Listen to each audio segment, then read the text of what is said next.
time we give back. Sow a seed and show someone where love's at. Even if you don't give a dime, give your heart and share your time. Help somebody else in life. Give back. Let's give back.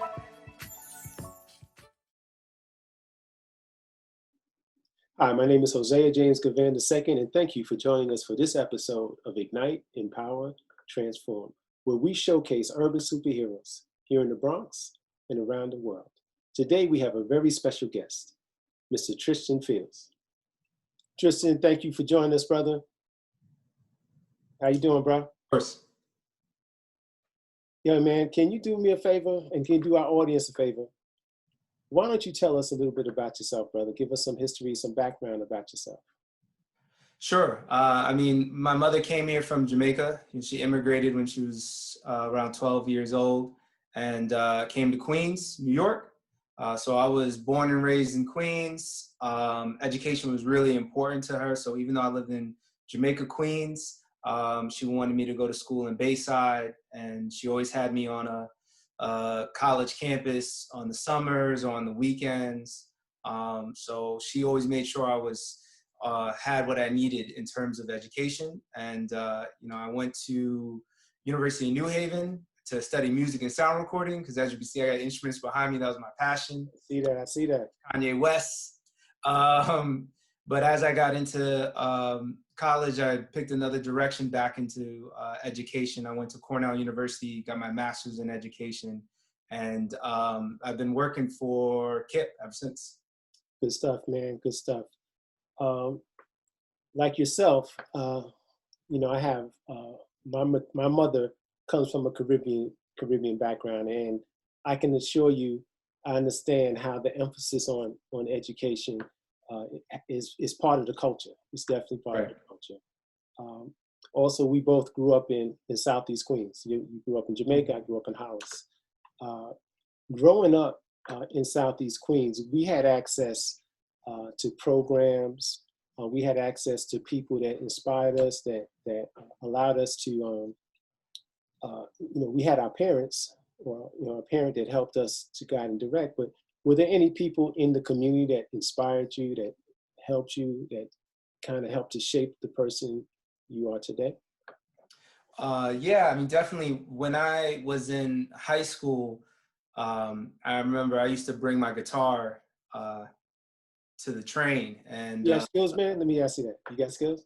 I'm okay. I hold my own, man. You're not gonna see me on tour anytime soon. I can hold my own. Okay. That's what's up. One of my neighbors saw me one day, and we were playing ball in the park, as you do. And he invited me to come play with him at church. And we started playing in the church, and his father actually ran a drum school out of Rochdale Village. And his father worked in business in the city, in investments, but on the weekends, he had this community center, or did the drum program out of the community center in Rochdale Village, had his own nonprofit. And that's what he did. He had tons of kids coming in. What's his name, man? Carthen, Larry Carthen. I know him. Oh, wow. I do. I know him. Yeah. Yeah, I know him, man. He actually. Yeah, because they started the marching band stuff. Yes. Now they do the marching band. He actually, I used to run a basketball league out of Hollis. Mm-hmm. And he at one time was one of my coaches in the basketball league. And he was trying to get us connected with that program, man. I asked the question because before you said his name, I thought I knew who you were talking about. Yeah. But it's a small world. He's a good man. I mean. Yeah. So he's a good brother. So particularly, definitely in terms of, I worked a little bit, teaching guitar.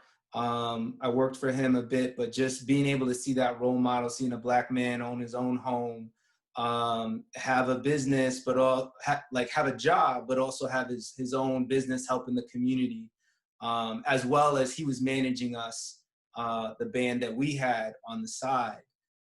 Definitely, I think, played a major role in terms of like what was possible for me as I grew older. So I heard you mention Bayside. Did you go to Bayside High School?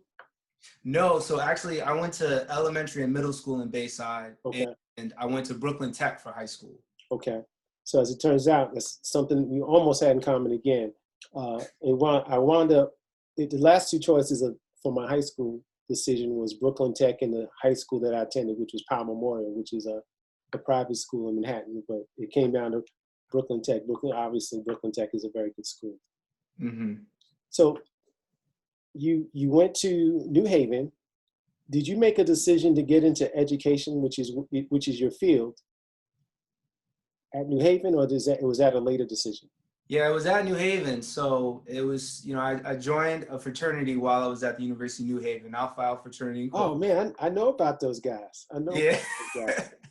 Some Yeah, really yeah. good dudes, man. Some really good dudes. Some really good dudes, really good brothers. But one of the programs that we had is called Go to High School, Go to College. Absolutely. On Saturdays, we used to go to high schools in New Haven and tutor. And that's where I started getting into working with kids and tutoring them and helping them understand what they needed to work on. And I thought, oh, okay, I could really do this. And I started doing SAT prep, working for Kaplan and things like that, and getting really interested in being able to help kids understand and see more of, educators that look like them, that could, have the knowledge and be able to connect with them to explain what they were getting. So let me make sure I understand this, brother, because we're members of the same fraternity. I've mentioned many times before that I'm a member of Alpha Phi fraternity. So he's one of my fraternity brothers, and we're actually in the same chapter.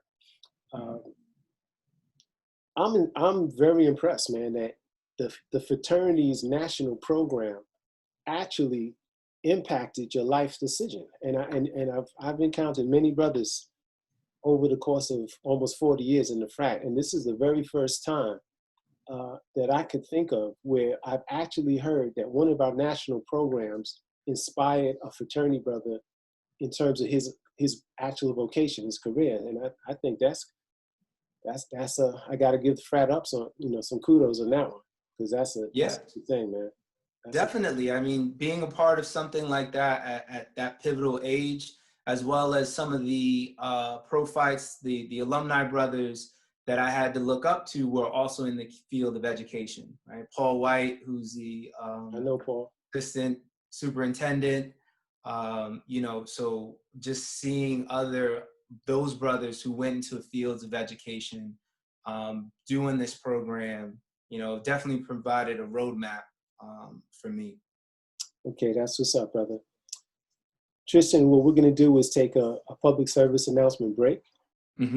and then we'll come back in our next segment, and we'll talk about more specifically about what you're getting into in education. Thank All you. right? Cool. All right. We'll be right back. Operation Wonder Park is a go! There's nothing more powerful than imagination. But don't just imagine. Use STEM to change the world. Who's with me? It's gonna hurt tomorrow. If she can STEM, so can you. Find out more at She Can STEM. This year, patriotism shouldn't just be about pride of country. It should be about love. Remember that to love America is to love all Americans, because love has no labels. Welcome back to this episode of Ignite, Empower, Transform. We are here with Tristan Fields. Tristan, brother, we talked offline in between the segment, and I was really touched by what you shared with us in terms of how the fraternity impacted your lifelong decision. And I can't emphasize how that has that's just made me feel so good, man. Just to know that the fraternity had that impact on you. You're an educator, brother, and you're an educator in one of the poorest communities in the country. You're an educator in the South Bronx. Just tell us about what you do, and then I'm going to delve into some of your experiences. Sure. Right now, I'm serving as an assistant principal at H.E.L.P Academy Middle in the South Bronx.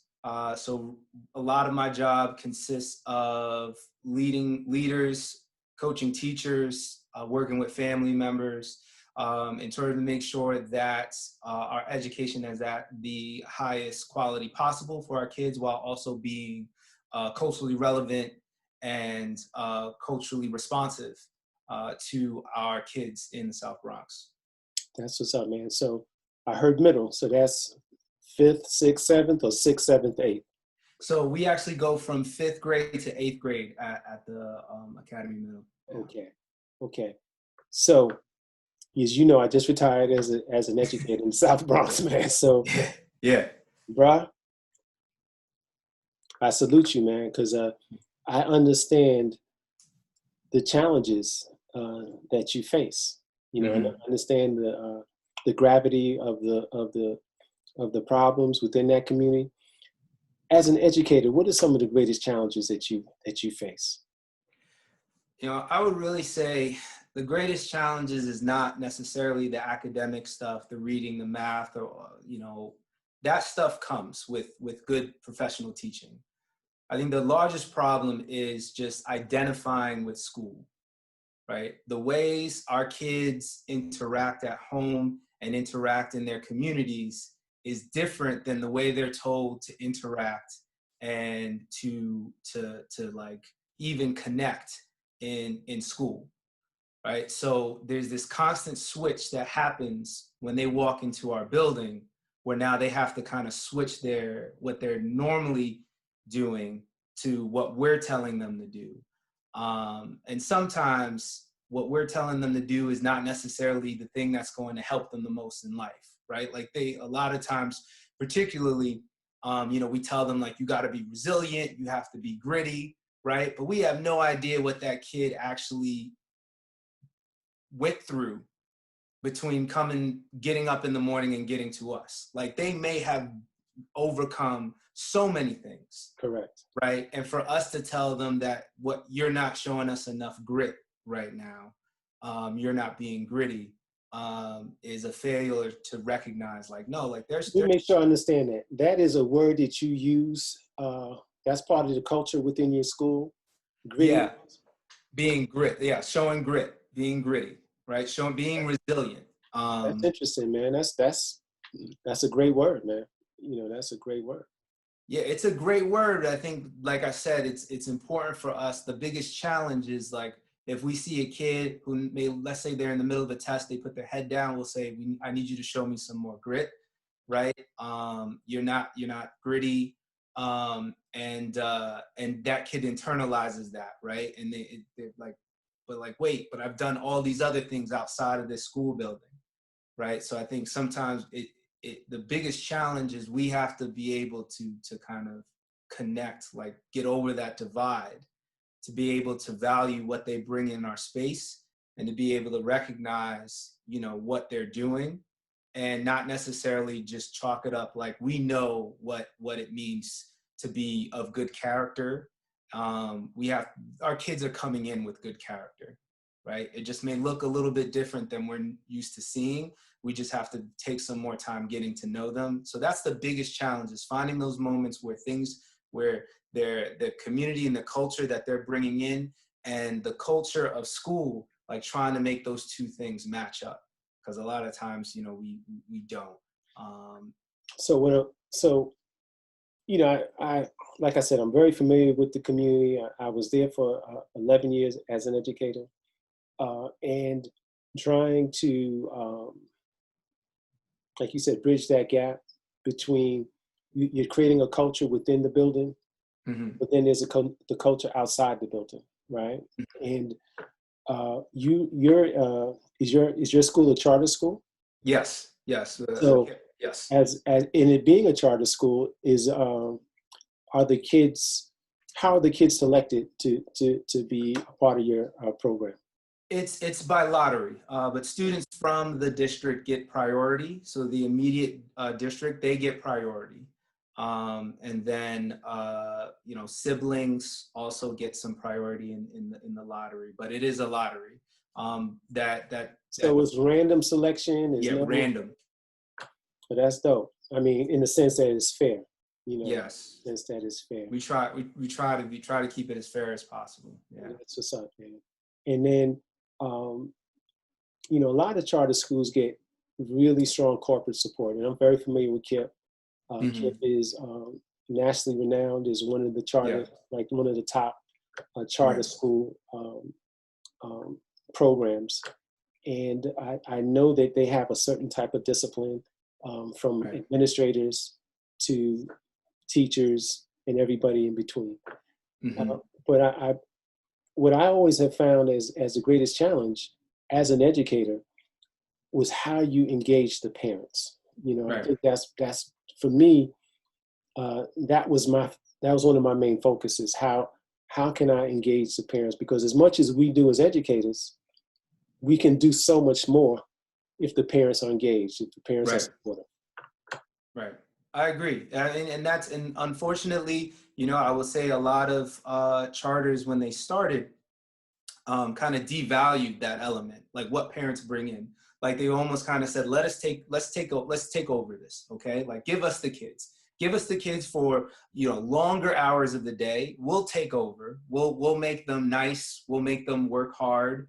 And, you know, we got it. And I think what we're, particularly at KIPP, starting to realize that when our kids aren't necessarily graduating, they're graduating high school, but they're not graduating college, is that, you know what, we need to take a page out of what like private schools are doing, where it's really more of a partnership, right? Where like, we can't do this without you. And it doesn't just mean showing up to like parent-teacher conference or answering our phone call. Like it's in the other operations of the school. Like we need volunteers. We need you to help other parents figure out like what's going on, right? To support. Like we need that network, the parents network, and for them to be talking to each other and figuring out, okay, like this is how we can support this kid in this class. This class comes up, there's this big test, here's what's going on, there's this big event. We need that village, and we need to kind of think about you know, their role in our buildings, frankly. Right. I think I was successful, you know, in terms of just trying to help to create that sense of community, because in essence, what we're talking about is helping to the school community and create that school community. And it's so vital. It's so vital. And I sense that you guys are doing a wonderful job, man. We're going to take another public service announcement break, and then we'll be back. What if you could invest in the future of kids, like a stock? Not the kind of stock that's about making money, but a stock for social change. A whole new kind of investment called Better Futures. When you invest, it helps kids go to college. Believe in us, invest in us, watch us grow. My name is Sydney, and I'm your dividend.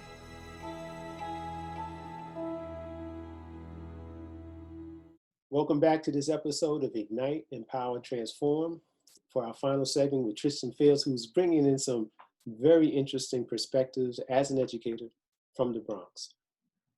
This particular segment, brother, I would like for you to touch on, you started your own nonprofit. That's something else we have in common. Yes. You started your own nonprofit. We got a few things in common, but that's another thing. Yeah. You started your own nonprofit. What inspired you? What made you start the program? Talk to us about the program. It's the acronym is H.E.L.P. Yes. Higher Education Literacy Professionals. Yes. Acronym is H.E.L.P. Tell us about that. Sure. We started that from the work that I was doing at KIPP. Like I realized that when you provide resources to students who don't have access to resources, that's how you close gaps. Correct. Right there. So all of this like attitude myth and things like that, or they're lazy, or the parents don't care, like it debunks all of that. Right. What I've seen in my work with KIPP is if you take talented educators and you give them resources and you give the kids resources, you're going to see achievement. When I looked around in my community, so while I'm working in the South Bronx, I live here in Norwalk. And when I'm looking around, it's Norwalk, Connecticut. So correct, works, Norwalk, Connecticut. He works in the Bronx, and Yeah, I'm on that Metro North train. Yeah. So when I'm seeing in this community that, you know, there isn't a H.E.L.P organization here. There isn't an organization that does that. So I wanted to provide resources for those kids who didn't have access. So the kids in my high school, I worked at the high school for 8 years, and they had a special class dedicated to help them prepare for the SAT, take college tours, choose their major, choose their career. Like, they had a course schedule in their day. Our kids don't have that here in Norwalk. So I wanted to provide something to help them get ready for the SAT, to help them choose their schools, to help them think about careers. Because unlike, you know, the high school at H.E.L.P, where they get a college counselor, they get a guidance counselor, they get an advisor, right? These students just share the same guidance counselor, and you know how that is. absolutely, absolutely. So I wanted, this is not about replacing guidance counselor work or anything like that. It's just, there's just so much. Just being supportive, just Providing that help. augmenting what already exists, and Yeah. you know, that's pretty much what I started. I was a dean at an elementary school in Hollis when I started the National Give Back for Kids campaign. Different age groups, you're dealing with high school students, I'm dealing with elementary school students, but the same realization that we could only be but so successful with limited resources. Right. And kids need other outlets. So I realized that kids needed other outlets. We created a basketball program, we created a dance program, and that became the major for not only just my school, but that school community. That became a major outlet for kids, gave them some things to, you know, something to keep them off the streets. So valuable to be able to recognize, because we were educators, but we realized that we need help. You know, you know, for all the things that we're trying to accomplish, it's impossible to do. And for me, I felt it was virtually impossible to successfully do what we needed to do for these kids if we didn't provide additional resources, additional outlets for them. So I applaud you, kindred spirit. I get it. I know we have to do more. You know, we have to encourage others to do more, and that's part of the challenge I find, man. So how do you identify the people to be a part of that group of professionals? Are they volunteers? Are they paid staff? How do they go about that? So they're paid staff, right? So they're professionals. Like, these are people. If they're teaching our kids how to, you know, do better on the SAT, or they're teaching them how to prepare for college, like, I want them to have that professional grade, right? Because I've seen nonprofits that, you know, their hearts are in the right place, but they don't necessarily have the skill set. So their programs don't have the results that they want to have, or the impact that they want to have. So my staff are teachers. They're licensed teachers or licensed counselors, and they're using that professional skill set for our students. So they get paid, and a lot of the funding comes from individuals making donations and community grants. So my students feel invested in by their community. And so, like we said, it's important resources in order for them to succeed, but it's also important for them to realize that your community supported you, right? Like, your community invested in you, because that is something that will carry on, because we don't necessarily want these folks to do well and move, and then that's it. We have a brain drain situation, right? We want them to feel like, oh, okay, like my community was there for me. I can't wait to take care of myself and then take care of my community, because that's the only way that we're gonna close these gaps, right? If folks who make it and are successful feel like, okay, it's my duty to help another and to pay it forward. And but I totally agree, and that's the very essence of the National Give Back for Kids campaign. Yes, yeah. Right? But the reality, what I found, is that spirit of giving, that spirit of uplift the race, like, which I remember so You know, I was, like you mentioned, Larry, there was Yeah. so many Larrys in my life growing Right, up. right. You know, my thing Right. was basketball. So from 8 to 18, I probably had 15 different basketball coaches in different leagues, different tournaments. It made such a difference in my life to have these men show that interest in me. But the key thing is that those men existed. They were willing to invest their time. It's not like that now, man. We don't seem to have that same level of spirit in terms of service, in terms of supporting each other, in terms of helping each other. Yeah, it's unfortunate. I think, you know, it's that myth, right? That like we don't need it anymore. Like everything is good. Like, you know, I remember part of my generation was like everything is good. Racism is done. We're okay. We've got affirmative action. Like everything is good. Like everything is equal. Go ahead and you know, go off on your own. And that was a huge myth. And you know, now we're seeing like now we're seeing through Black Lives Matter movements and things like that. They're like, no, this is still a problem. Being colorblind is not being progressive. It's part of the problem. That means that we do need organizations like yours and mine and other community organizations focused on supporting our youth, and that there is a responsibility that to come back, as well as I think it's tough. You know, now we have like, you know, television and the internet, and everybody's going to television and internet role models that never see them face to face, where you and I went around the corner and saw those. So it's a different type of interaction. Brother, we are going to close this segment. You have been an amazing guest. The insight that you have shared with our audience is valuable, brother. And it's just good to know that brothers like you exist. I'm proud of you, man. And keep up the good work. Thank you. Thank you for joining us for this episode of Ignite, Empower, Transform. My name is Hosea James Gavan, and I was your host. And remember, if it's in your heart, do your part. Today's help equals tomorrow's hope. I love our youth. Power to the people.